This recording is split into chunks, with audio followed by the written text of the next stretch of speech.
All right. Well, thank you. And welcome to another version of the Kids Got Safe movement, making sure our kids are safe online. This is a division of Kids Got Web. I'll talk to you a little bit about Kids Got Web later on in the presentation. But this is exclusively here for parents, to talk to parents, educators in regards to how do we go about keeping our kids safe, right? Now, no, I don't think anyone's an expert per se in that regards, but we've done a lot of time and research working with kids, talking to parents and educators. And this is just some of the information that we've collected, and it works and things of that sort. We host these once a month, and so we invite folks to come out and let's have an open discussion in regards to keeping our kids safe. I usually start off with a topic, but definitely invite people to ask questions, give advice, because the goal is that we all help our kids to stay safe. And thank you. I'm Key Ellis, and I'm the owner and inventor of Kids Got Web, which is a online tool for kids, teaches them internet safety while they build their own website. So again, the presentation here today is internet safety for kids. Again, I'm Key Ellis. I've been in tech for a very long time. Next year will be 30 years. I've been a programmer, a teacher, I would say an after-school teacher. I've done that for about 12 years, which is part of my reasoning for doing the work that I'm doing now. And I'm an entrepreneur as well. I do consult in regards to technology. So what is internet safety, right? Bottom line, at the end of the day, is really trying to protect our kids from harm, right? From anything that can violate them on the internet. That can be from a predator, but that can be from cyberbullying, right? Or being exposed to just too much stuff that maybe not appropriate for a child at 8 years old, right? Us as adults, regardless if it's parent, aunt, uncle, grandparent, close friend of the family, ensuring that we're making wise choices while we have kids present with us, right?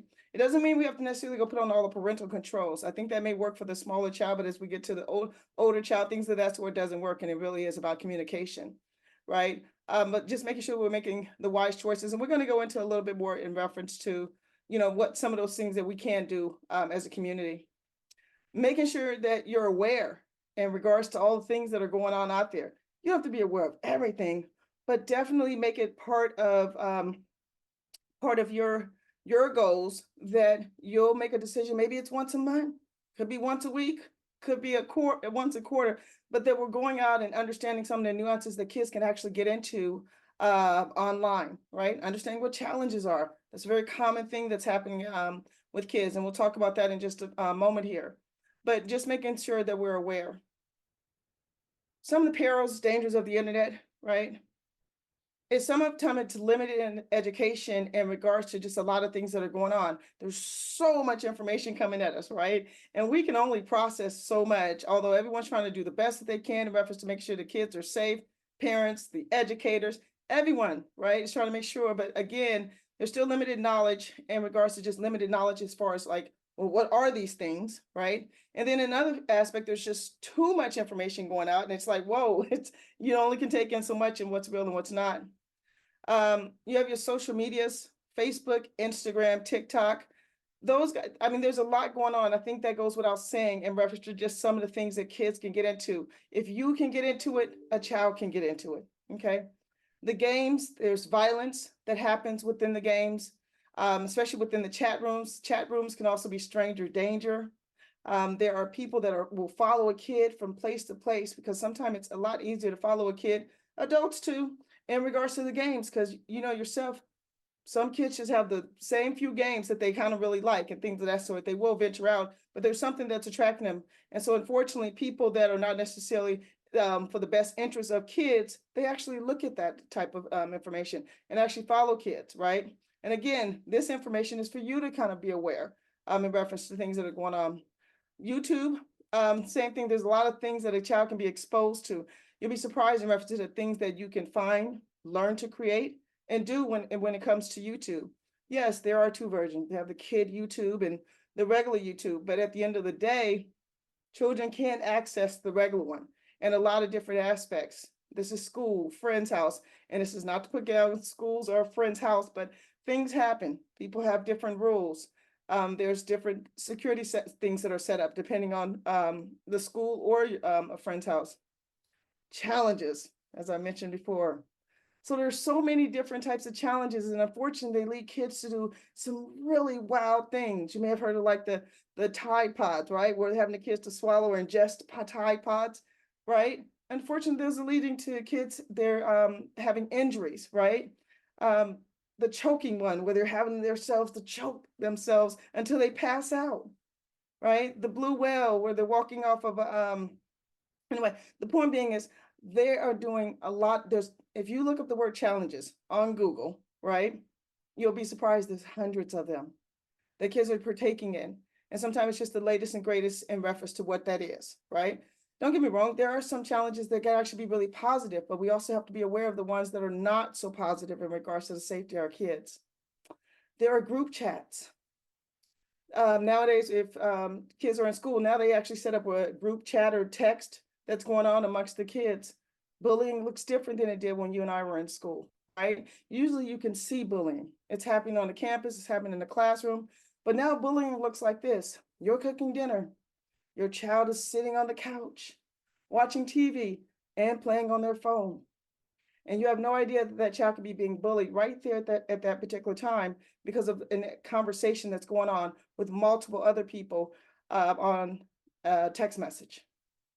It looks different these days, and it happens across the board, regardless of socioeconomic levels. It really does happen across the board.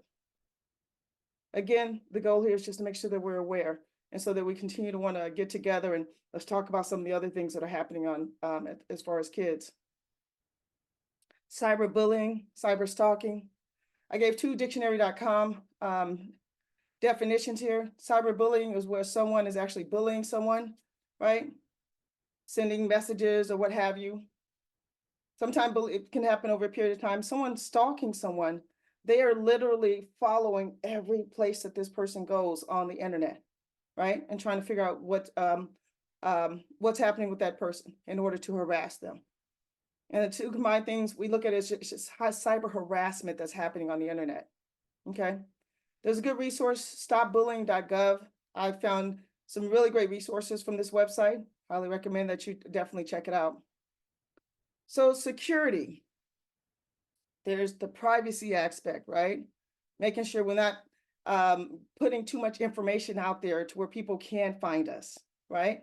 So ensuring that our kids are aware in reference to what they should and should not put out there. And at a certain age, they don't put anything out there, right?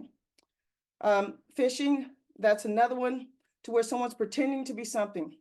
We may have adults have gotten those emails where it looks like it may be coming from our bank or coming from an entity that maybe we trust and are okay with. And if you actually do a right mouse click and look at the actual address of that email, you'll realize it's actually not coming from that company, right? It happens to us as adults. It also happens to kids. So making sure that they're aware of these types of things, having a conversation with them, understanding what they understand in reference to it too. Because this is one of those situations everyone wants their kid to come home, right? This isn't one of those situations where you're like, no, you're going to do it this way and things of that sort. And by no means I'm telling anyone how to raise their child or teach their classroom. But what I'm saying is the goal is for them to come home. So in that regards, I don't think that's something that can necessarily be forced. That's something where there just has to be a communication between you and the child, and also get an understanding reference to where they're coming from, right? Malware is things to where when you go to a malicious website, if you click on something, even in an email that's coming from a fake person, if you click on something, it can really mess up your machine, right? And so also making them aware of that, because, you know, as adults, you let a kid on your machine, something happens. How long does it take you to get back to where you're supposed to be, right? But it's also just teaching them to be a little bit safer in reference to things that can happen to the machine. Online predation, I mean, like, wow. But that's happening, unfortunately, where predators are following our kids, right? So those are just things that we should be aware of and try and secure a little bit more. Human trafficking. Ah, who would have thought? California has the highest number of human trafficking incidences in the United States, according to the National Human Trafficking Hotline. Right here in Alameda County, there's something called Heat Watch. And that's a task force that is actually designed to deal with the human trafficking right here in Alameda County. I mean, could you imagine we actually have a task force? And it's been in existence for many, many years, well over a decade, maybe two. So check it out, heatwatch.org, I think it is, all right? Or just check out Heatwatch Alameda County. Lots of information there. Nowadays, drugs can be bought online from numerous different websites, disguised as many different other things. We may have heard about some of this on the news. You have cannabis, vaping, cigarettes, alcohol, other harder drugs that can actually be just bought online and delivered to your house. So how do we fight back? I've been talking about all this stuff that's coming at our kids, coming at us, and coming at educators, and I mean, like, wow, how do we fight this, right? Empowerment. We're communicating to kids. You're a kid, right? Your nieces and nephews. We're communicating to kids. Parents are talking. The more people talk, the more the adults talk that care about these kids, the more safer everyone's kid is. Teachers talking about it, right? I think people, sometimes it happens in silos. You'll be surprised in reference to sometimes I feel like I'm just doing this uphill climb and it's really steep in order to get people to hear me when I talk about internet safety. Some people say they have it, but some don't feel that necessarily the importance in reference to having it just where we have to continuously have this conversation. But unfortunately, the bad things that are happening on the internet are happening at a larger rate than I think the average person actually truly understands. I've been doing this work for over 10 years, and I tell you, it's a really large audience, right? And if it's not your kid, it can be your friend's kids, right? Or a friend of a friend. They say we're 6 degrees of separation, right? We all understand that concept. Just think of reference to the kids. Your kid goes to a school. How many of those kids are impacted in regards to some of the things that I've talked about today, even if it's not your kid, right? Community, after school programs, recreation centers, I think that goes without saying. Just us as a community talking about internet safety, having these conversations with kids. The more of us as adults have those conversations, the kids enjoy having the conversations. It doesn't have to be daily. I'm just saying it doesn't have to be as frequent as you having dinner with your kid, but it shouldn't be less frequent than maybe you going to the park or to a ball game with your kid. It should be there. In my class, I learned, first time I taught a class, I'm like, oh my, ooh, wow, what are they doing? Oh, why are they searching for that? So I eventually came up with something called the approved game list. And so in my class, you have to sit down and play the game with Miss Key. It can't be of violence. Now, everyone has a choice in reference if they want their kids to play violent games, but I'm an after-school teacher. I can't have the violent games. It brings out a different personality than the kid on top of it. So we go through and we do the approved game list. They sit with me. We play the game. Wonderful. It gets on the board. Okay. And so as new kids come in, they can see you only can play those games. What it does for me as the adult of looking at 20 different screens, trying to make sure that everyone's safe. If we have an approved game list, and maybe the game list is about 10 games, at any given time, I can look over and see who's playing what. So I say the same thing in reference to parents. If your kid, let's say 7 years old, 8 years old, maybe 9, if they're playing games, right? They only got a few that they like. Pick out 3, right? Or whatever you feel that your kid can handle. I'm just saying, let's say 3. It's 8 if they're actually on the internet, right? Or when they start. At any given time, you're having dinner or you're making dinner, maybe you're looking at TV, you can easily get up and take a look at what they're doing. You know, right? Because kids, honestly, they're not necessarily all over the place. As adults actually were doing that. But kids are not necessarily all over the place. They find something that they like and they kind of stick with it. Maybe 2 or 3 of them and things of that sort, right? So you make it also a rule. These are some of the sites that I found pretty safe and that I don't mind using in my class, okay? So another solution is, as I mentioned earlier, we have something called Kids Got Web, right? And our platform is teaching kids internet safety while they build their own website. We have found that if they're touching and feeling and creating something, they have a tendency more likely to listen to us.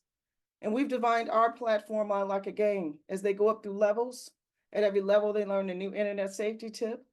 and they get to build another aspect of their website. So that's the solution that we provide in reference to the kids. Presentation that we've talked about today is definitely for adults, and we have those once a month. Once a month, please take a look at our site. We have another one coming up. It is AI and the impact it has on elementary school age children. Okay, and that's what we offer for adults. Open communication, as I've said, it can be in the form of daily activities. Hey, what did you learn today? Did you do anything on the internet? Their friends, social media, what sites are you on, right? Getting to understand in reference to how they think about the internet, figuring out if there's peer pressure, and you staying up to date in regards to just some of the things that are coming up in reference to the kids, because it changes daily. And no one's saying you have to become this expert, you got to get on it daily, but join our group. Listen to us, we come on 20 minutes. If it's not, join another group or go onto a website that you're going to spend maybe once a month, 15 minutes reading and just reference to the latest and greatest. It doesn't mean we have to be experts, but if we're all communicating and talking to one another, I think it creates a bigger community of people that want to ensure that our kids are safe online. So again, Kids Gotta Safe movement, join us every fourth Thursday on topics in reference to how do we keep our kids safe. I thank you for taking the time inviting me out today. But again, I invite you to our next one. It actually happens to be on April 25th. It's at 2 o'clock to 2:20. You can go to kidsgotweb.com, click on events and register for that event. Again, that's April 22nd. AI, impact on elementary age school kids. You can go to kidsgotweb, kidsgotweb.com.